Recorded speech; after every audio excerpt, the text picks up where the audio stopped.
Good morning, everybody. Happy after election day to you. We aired the last political advertisement on 12 News at about 4:08 p.m. Arizona time yesterday. If you felt the air rush out from underneath you, it's everyone breathing that collective sigh of relief. Yeah. We like the money, I think, as a television station. It keeps the lights on. We do appreciate the ad revenue. But that said, I think we're all sick and tired of the ads. We're done with the ads. We're done with the text messages. I had lots of people complaining. Like, they would get, seriously, 10 a day, asking, don't forget to vote. You were getting a bunch of texts, too? Yeah, I received some, too, in English and Spanish, some directed towards my mom. Like, it was all day long. And you would know when they would come in because it was like a number, you know, texting you that Sure. it's not logged in your phone. So I was like, oh, man. Like, and I felt like I already turned in my ballot. Like, I turned it in early, so quit telling me what to do. Those things stress me out, Yeah. too, especially when I get texts from people I don't know. Like, I get stressed out enough just responding to, like, my friends' texts, let Yeah. alone, like, random strangers telling me to do stuff. Or, you know what? Different subject of voting, but I also get these calls because we're talking about that. Like, if I want to sell my home. I hate that. I'm like, no, if I want to sell my home, I'll put a for sale sign up in my house. Oh, I'm getting letters from like fake couples. No you know? kidding. Oh, we're interested, Your wife, yeah. my wife and I were in the neighborhood, and we just love your name. We want to buy your house. Picture of them. It's fake. Yeah. It's all fake. You ought to scam They those just guys. they It'd just be a want to good get story. like a low. They want to lowball you. You know, I'll buy your house, whatever your price is. I'll pay for it. There's no closing cost. It's just too good to be true. And they're looking should for do, people like, that are a verify desperate. story They're of- looking for of people those. that are desperate. Yeah. We'll see you guys at 9:30 in our editorial meeting, Ridiculous. and we'll pitch all these ideas. She's going for me. If you're new to the show, this is the Today in AZ After Show. We do it only on Facebook Live at 7:30 in the morning, Monday through Friday. I'm noticing a lot of viewers right now, and I imagine the reason for that is because you guys want updates on the elections because there were so many races that were too close to call in the state of Arizona last night. Let me warn the people that are watching out in internet television land, this is not a news program. No. We're goofing around. We're being our true selves here and chatting with you in the comment section. So if you want to pop in and join the conversation, we'll be reading some of your responses and interacting with you here. That said, Yeah. we do want to talk about the election a little bit here. The race for Senate, Jeff Flake's soon-to-be vacated seat between Kirsten Sinema and Martha McSally, too close to call at this hour. At last check, about 15,000 votes separating those two. As many as 500,000 votes left to be counted, most of them, according to our political insider, Bram Resnick, in Maricopa County, where Sinema actually has an edge of about 8,000 votes at last check. The other one, what was the public instruction? That one's 50-50 right now. That one is even closer. I believe it's 7,000 votes between the two candidates right now. We'll get an update on it in a little bit.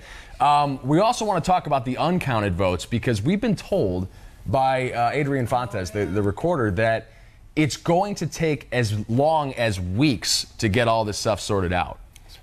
That's a long time. Yeah. Especially when I do this on my phone and I have whatever I want. Oh, how many goals did Jeremy Roenick score for the Coyotes? And I'll have the information like that. That's why I don't watch football anymore. That and they don't hit. They don't hit, but I can get. You're right. When it comes You're to that sports, guy at the hockey game, I aren't you? can Hit him! sports. Yeah. Oh, Rip his head off! that's it. That's it. But yeah, I want instant results. I want to see who won. I don't watch the Olympics. Same thing. Oh wow, someone got the gold. That's Right. awesome. Yes, exactly. How cool is that? You're not going to wait for prime time 8 hours from now to And when find I out wake who up won. in the morning, I grab this thing to see who won the race, the big election. And if I don't get it, I just shut it off, and I get ticked off. We want to know what you guys think about this. Hop into the comment section right now. Considering it's going to take at least days, possibly weeks, for all the final ballots to be tallied, how do you feel about that? I mean, we live in a world of instant gratification, and this is a slow, tried and true process. They say the only safe way to conduct an election is with old-fashioned paper ballots and hand counting. That said, even if the process is modernized a little bit, it still takes some time. Are you upset that as a voter, as someone who conducted their civic duty yesterday, that you have to wait to find out who won these important political races? Well, Debbie says no, not necessarily. While it would be nice to have a definitive answer, we knew beforehand that it was going to be a tight race. So she's okay waiting. Yeah. I mean, I think as long as you get the right answer, that's the important thing, right? Because and we're already having people. There was a race called last night. I forget exactly which one it was, but immediately the loser was calling to hold up. We might have to recount here. We might have to get lawyers involved in this whole thing. Yeah. I think getting the right answer is what's important. And real quick, true. folks, I also want to say this is not a political conversation. It's not about your candidate. It's just about the process and getting the results. And do you want them quick, or what are you happy with it at? Because I know some people are kind of getting a little political here. Well, that's what's going to happen in a Facebook comment section in general, I guess. Ken says, no, I wish the winners of the elections were not announced until 100%. There you go. I like that. That would shut down all the speculation. You know, I mean, I think no matter which way you're leaning, you're watching the cable news network. Hopefully you're watching 12 News last night, and you're thinking, okay, this is going my candidate's way. This is going my party's way. And you're just left with that sort of empty, yearning feeling without any answers when you wake up this morning because you don't know. I mean, I imagine how that's frustrating. But, like, if this was, Bram said earlier, we have short memories. Right. We forget that every 2 years it's like this. We don't get that instant gratification unless it's a blowout, you know? Yeah, I remember, what was it, a long time ago? They announced the winner of the presidency and they got it wrong. One of the big networks. Oh, that's happened a few times. But Bush and Gore, I think. Yeah. That was the George with the pregnant Chads. Yes, that was all about the way and that they were with confidence, I don't want to mention the network, but one of the networks said, we're announcing a winner. Oh, we no. got a winner. And they were wrong the next morning. Did you guys have the lines on your ballot? You had to, like, connect the line from one to the other? I assumed all the ballots were the same, but I'm just asking. Yeah. I'd never seen a ballot like that before. This is Really? my first time voting in Arizona. Yeah. Oh. It's always been like We do it different out here in Arizona. I just feel like I was doing it wrong. Why? How is it back where you're from? Usually it's a punch or a stamp or like an X. I've seen voting machines before where there's like a literal X, like an ink imprint that goes down on the checkbox. You select. I mean, there's different places in different states, I'm sure. I just had never seen one where I had to connect the lines. I felt like maybe that line's not thick enough. Maybe that line's too thick. Yeah. I was second guessing it. Yeah. Even though it said very I thought in Wrong. Michigan they did, you go to the bucket, the green rock or the blue rock. That's what it is. Yeah. Which rock you gonna put in there? Back in my old neck of the So woods. Robert asked, why does it take days or weeks? It's huge. You're talking about millions and millions of people in a really And even the early complicated ballots process. too, right? Because you have to collect all the early ballots and count their votes. And I believe as long as it was in their hands by 7 o'clock last night, the early ballot was good to go. But those all have to be counted. They have to pop open those envelopes. They got to go through everything. Wendy's got a good point. She says the news people, they don't wait for the ballots because they need something to report, which is true. And we do. I mean, how boring would it be to be like, no update yet. We'll be back in about 7 days or when we find the answer. Jack says it's time for Christmas ads. He's not missing out on the political we have advertisements. Thanksgiving first and then Christmas. We've already talked about this. Patricia says, or actually Nicole says, I will wait to make sure the votes are all counted. So she's okay with waiting. Robert wanted to know if they passed the 4th Amendment so felons can vote. That wasn't on the ballot in Arizona. If you're talking about the issue in Florida, they actually did pass a ballot measure that granted the right to vote to 1.5 million convicted felons who had served their time. I thought that was an insanely large number, and so I did some research and I looked it up. There's about 21 million people in the state of Florida. If 1.5 million people got the right to vote back, that means there were 1.5 million convicted felons out of 20 million people, and those are felons who had not been convicted of murder or a sex crime. So there are even more felons than that in the state of Florida. That is a lot of felons. Yeah. Is my math wrong on this? Have you ever looked up the sex offender website in your city? Not in Arizona, but in previous places. We're surrounded everywhere you go. Are there sex offenders Maybe everywhere? I don't think about that. Maybe that's not that uncommon. Look that up. 1 out of 14 people's a convicted felon? I didn't know that. Yeah. I thought that was an alarmingly high statistic. I don't know. I'm not going to leave that one there. Yeah, I'll have to verify that. Kevin says, just glad the political ads are over. Yeah, with everybody else, we all agree with you. Ryan says, in the age of Twitter and instant results, I want to know who won, even if it's wrong. I do want to ask you guys what you think. Would you trust being able to vote online if that was an option? No way. Not with what we know right now. Not until we can get better. Let's play devil's advocate. What if there was a very secure way for you to vote online? Like it involved... They always say it's secure, Paul. And then, oh, hey, we had a security breach. We think that 20 million votes actually went through for the wrong person from another country. What is it that you don't trust? Is it the hacking element of it? Yeah, or is it just the technology we can't stop hackers. That's true. Cannot people stop hacked hackers. Facebook, and it was a big issue that even Facebook couldn't handle. I would like to think the government having a... I don't know. People would be paranoid about that site, though, right? Yeah. There are plenty of people that don't trust the government, period. Oh, and there's they would that see that angle, website too. and they'd be like, no, my vote doesn't count. How do I know it counts? I wouldn't trust that it wouldn't get hacked. Gets hacked by some other country, and then they decide who is going to be our president or our senator. Or Do you whatever. think that's the future, though? That some sort of online voting? Because that would obviously increase turnout. You know, Australia actually fines you if you don't vote. Really? We were talking about that in the meeting yesterday. I think it's something like $50 or something like that if you don't vote. If you you don't vote. Well, how do you feel about that? How do you feel about finding people that don't go out and vote? Because only about half of you voted yesterday. But I feel like I saw a lot more posts and a lot more people talking about it, a lot more people promoting it. People were very invested in it this time. I feel, even though you said only half. I know. No, you're right, though, especially the younger people. I feel like the millennials are finally starting to get out. I know some people that didn't vote because they didn't feel educated enough. They said, I'm not going to go. I know a couple of people like that, too. It's good. I said, what good is for me to go in there and just to make guess, to do a bad guess? What do you think everyone else is doing?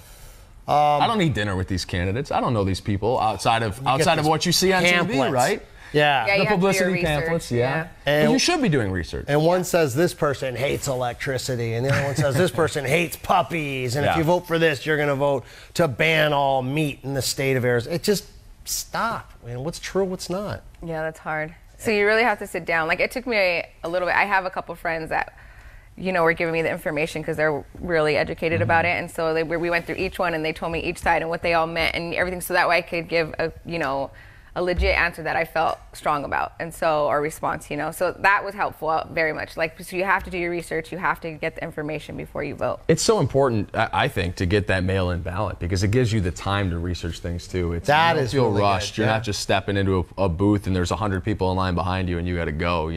Especially the back of the ballot. We didn't talk about that at all. Like all the judges. And stuff. Oh my gosh, there's so many. Arizona's on there. unique. Not all states do that, by the way, that allow you to retain or dismiss judges. And I didn't know anything about any of those guys. You feel horrible there are because handy guides online that have good information. Okay. So if you want to dig, it's there.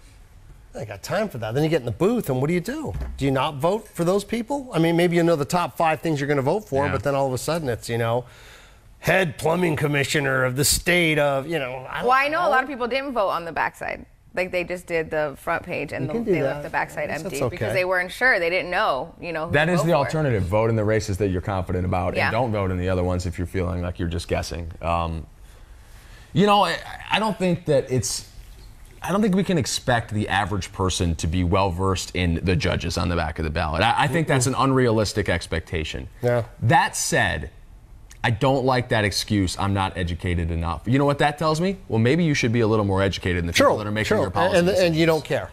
Yeah, that's really what that is. That's a good point. That's another way of saying I don't care enough. Really don't care. And then the other end is then you better never complain. You don't have the right to complain now. About anything. No. That's right. Sherry says, educate yourself. It's not difficult. Kevin said, make Election Day a holiday and more would vote. We actually talked about that yesterday in the editorial meeting. Should Election Day be a holiday? No. You don't think so? Because the people that aren't going to vote, they're just going to sleep in. Well, they're not going to sleep in and then vote. They're not going to go. Or they make it a holiday and you get a fine if you don't vote. I like the idea of fining people that don't vote. And I have not voted. I have not voted in plenty of races. Listen, I'm not trying to put myself up on some pedestal to be holier than thou. There are plenty of times I have not voted. I don't think I will never not vote again, though. I feel like it's more important than ever. I think that was a dumb, youthful thing for me. But maybe, so what Jobs could do, hey, we'll make it a holiday if you go vote, but if you don't vote, then you get that time docked from your paycheck. How do they know you voted, though? You got to show them the sticker. The sticker. Yeah, come back. Everybody comes in. I know people that would leave work if they could, we'll excuse you for 3 hours to go vote. Yeah. They'll go do that. But I know a lot of people, you get home and the day starts running away from you and time goes by and I don't know. And then you don't vote, So I heard for some other people yesterday, they went to a polling place that they would go to always. They didn't even look up where they're supposed to vote. They went to the polling place where they voted for the past 5 times, and it was closed. And there was a sign that said, "Oh, it's been moved to this location." And they're like, they forget it. I'm done. I like Darren's thing. It says, I just wish people would do their homework and vote for the best candidate and not based on their party because they think that's the way they need to vote. So do your research on everyone. Yeah, not just the parties, but I would take that one step further. And I feel like there's an element of selfishness sometimes that goes into the way that people vote, and myself included. I'm not trying to point fingers here. A lot of times you look at candidates or what they stand for or what you've seen in the ads, and you say, well, what can you do for me? How are you going to make my life better? And I think that that's a really short-sighted way to look at issues sometimes. It should be about what can you do for the state? What can you do for the majority of us? What can you do to better the world that we live in? Not about me personally or my tax bracket or whatever my individual interests are. But it's tough to look outside yourself sometimes. See, I look at tax brackets. That's huge. I want to know because I'm getting older now and I got to start thinking about retirement. What are you going to do with the money? Who am I going to have to pay for? Who's going to pay for me? So I look at that. I worry about, different things like that. But Michelle brings up a good point. Voting online would be good for people who are homebound or sick. I was planning on voting yesterday, and I got really sick, and I wasn't able to go vote. It's just about trusting the process, Yeah. and it's about trusting your information is secure, and I don't think we figured that out yet. Period. Nope, we're not there yet. I don't think us as a species have figured out how to do something secure online without risking our public information or our personal information. Seems like getting out to the every public. 5-6 months there's some massive institution it's way that's more been often than that. hacked. You might want to check your credit cards if you belong to this. If you've ever shopped at this place because they have a massive security breach and your numbers are out there. How about the big bank thing they had a while back? Wells Fargo? Oh yeah. my gosh. Your credit? Oh, your credit. All One of the that credit stuff was out there? agencies as well. Yeah. And then people were trying to get horrid. I mean, No, I don't. I wish we could get rid of it and go back to the old school days. I really do. here's an uncomfortable truth. What? Your information is out there right now. I like all this. of it. Listen to it. You've said this before. Yeah. Good lesson, he said. If you are naive enough to think that you're in for your credit card, it's all secure, you are naive. That's it. You need to assume it's out there. It's in Russia, it's in Germany, it's out in northern Arizona. It's your job to do your due diligence, which I do not do, is to open up that computer at least once a week, go over your bank. Hey, I never shopped at this place. Sure. I didn't order that. That's your due diligence, because a lot of these institutions are really good. They'll back you. Find it really quick. Every time. It's They happened can to me a couple times. Yeah, but I like what he says. If you think that your information isn't out there, then you really, it's out there. And I'm not trying to be push naive. some deep state conspiracy theory it's or common anything sense. here. This is common sense. It's just your information has been leaked enough times through enough locations that the odds that your stuff isn't out there is just astronomical. Like there's a Time pretty you good hand chance. your credit card to a waiter and they take off with it. How often do you do that? People can't take 2 times a pictures of week? your card, the front and the back. Here's your card back. It's about Boom. protecting yourself the best you can, but I think the concern with voting online is more so, 1, is my vote counted? Yeah. 2, is my vote counted correctly? And then 3, the tertiary concern would be, is my public information or is my personal information now getting out to the public? I don't know. I'm curious We to have see what the people think. tons of comments. All right, so Richard said, I sent in my early vote. In the age of instant gratification, you would think more would send in their votes rather than standing in line for hours. That's true, because yesterday we saw tons of people in line waiting for everything. They even got They free plan pizza. their day around it. Yeah. Because of it, because they had to stay in line so long. So when I filled mine out early and dropped it off, it took literally like 2 minutes. I went to the library, went inside, dropped it off, got my sticker, and I was done. All done early. You did get the sticker. Daniel Clark writes in, he says, cryptocurrency has even been hacked.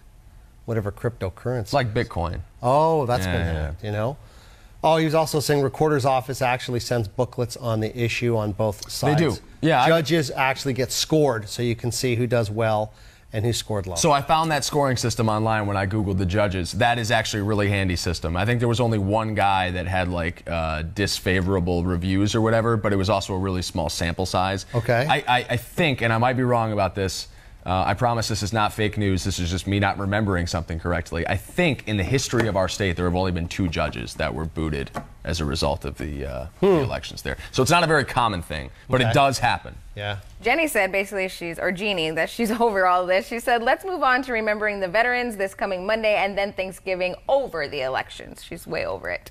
I got to buy my turkeys. That's a nice thing about Thanksgiving still being 3 weeks away is maybe we won't have to talk politics with our families, I hope they can wrap this up really quick here, because you're right. This could take days, if not maybe weeks, for some of these elections. Very few of them that are big, and I hope they wrap them up. I really, really do. But yeah, it's complicated. Millions of people. We have a few people in the comment section right now asking about the status of some of the elections here in the state of Arizona. I wish I had the full screen graphics to show you right now. The 2 most important races that everyone has had their eye on, the Senate race and the, what was the other one? Oh, geez, I'm spacing out now. Well, Governor Ducey was reelected in a landslide over David Garcia. I would say that was the other one, the big one in our state. The close one, the Senate race between Kirsten Sinema and Martha McSally, is still too close to call at this hour. About 15,000 votes separating the 2, with about 500,000 votes, mostly in Maricopa County, outstanding right now. According to Bram, we're not going to get an official vote update until after Thursday at 5 p.m. So we got some time here. We got tomorrow night before we hear anything else. Those are tight. Can they do a runoff election for that? Do they have to, or does there have to be a majority? I don't know what the rule is. I think if it's within half of a percentage point, you can call for a recount. I believe that's the rule. Again, just speculation on my behalf. I think if it's within half a percentage point, you can call for a recount. I mean, the nation is watching this one. It's an important one. Big one. I got friends from California watching it. I mean, I'll say this, and this is as political as I'm ever going to get on this program. It does not matter as much as it could have if Beto O'Rourke beat Ted Cruz in Texas, or if Gillum won in Florida, and the Democrats were on the verge of taking the Senate. They're not going to take the Senate no matter what happens. That's in good. Arizona. That's good to know then. So it is important. It's extremely important. I'm not downplaying the importance, but from a national perspective, it's not as important as it could have been if some of those other races had gone another way last night. That's good to know then. Richard wants to know, Jimmy, did you steal Emma's Diet Coke? Son of a gun. This is why we can't have nice things. He actually bought Emma 2 Diet Cokes this morning. Yeah, he did. He was a prince. She's bought me like about a dozen Diet Dr. Peppers, so I still owe her more. I owe you some pizza, but we'll tell about that later. I'll take the pizza anytime. This has been a nice discussion, guys. I wish we could get to all of your comments. We do have to wrap it up, though. One thing, though, before we go, our extra shot. We are really proud of a guy that we got popping by 12 Today's studio tomorrow. We are all excited about this. Look who's popping by the Today in No way, it's Shane Doan. Shane Doan, the former Coyotes captain and all-around good guy, joins us live in studio tomorrow to help co-host Today in AZ. Make sure you watch for his new special segment as Doan makes a special visit to the Boys and Girls Club here in the Valley. You won't want to miss that tomorrow morning. He's going to be on at 6 a.m., but we start at 4:30 a.m. I want to hold on to him as long as we can because I think he's going national. Just physically. He's going to go national. Yeah, he's such a nice guy. Like, seriously, he takes the time to talk to everybody in the studio. He's going to go national. Some big network's going to zap him up. Yeah, but we're priming him, though. We're getting him. Oh, yeah, absolutely. We're going to be the propellant to his But normally we don't see these guys do that for us. They usually big time us. They're gone. Once they, he could be announcing for someone. He's going to do it, but he's here. He's in studio. He's and he loves Phoenix. And he wakes up early. You know? Wakes up early to join us. He's just coming to see you. He could move anywhere in the country. He could move like on the water in Los Angeles. He could move to the Pacific Northwest. Or he says, no, Phoenix. He's from Canada. Phoenix is my home. I like it here. I'm going to stay here. It's a good place. He has his whole family here. He's an amateur rancher too. I like that. He loves cowboys. He could move back up to Saskatchewan. But that's not going to happen. With your Canadian accent is falling off the rails. Talk to him like Are you going to eat the honey on the bottom of this thing? Do it. You're supposed to mix it. I'm not feeding you. I know. Well, this isn't the friggin' I thought you were going to eat my own. I'm hungry. Yeah, jeez. Time to wrap this show up. Folks, three's a crowd. Jeez, no Thanks for stopping by the Today in AZ After Show. We're going to be more off the rails tomorrow because we probably won't be talking about politics. Thank you for sitting with us. Be good, people. Yeah. Thank you for voting, those of you who did. Appreciate you.